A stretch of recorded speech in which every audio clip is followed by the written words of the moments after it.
رب العالمين والصلاة والسلام على سيد المرسلين أما بعد فأعوذ بالله من الشيطان الرجيم بسم الله الرحمن الرحيم السلام علیکم ورحمۃ اللہ وبرکاتہ۔ ہمارا آج کا بہت ہی خاص ٹاپک ہے، سرکار کو معراج جسمانی ہوئی تھی یا روحانی؟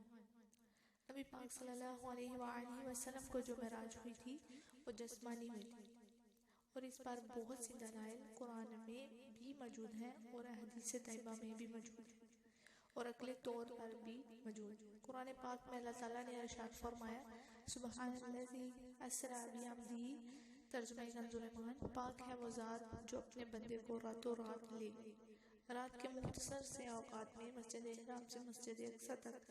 اب یہاں پر اس آیات پر غور کریں تو بہت سارے الفاظ ہمیں بتائے جاتے ہیں کہ معراج جسمانی تھی۔ سب سے پہلے تو وہ اپنے بندے کو لے گیا۔ اس آیات میں سبحان الذی یعنی وہ ذات پاک ہے، اللہ تعالیٰ نے اس آیات میں ہی بتا دیا کہ رات کے اس اوقات میں مسجد احرام سے مسجد اقصی تک لے جانا تمہارے لیے تو مشکل ہو سکتا ہے۔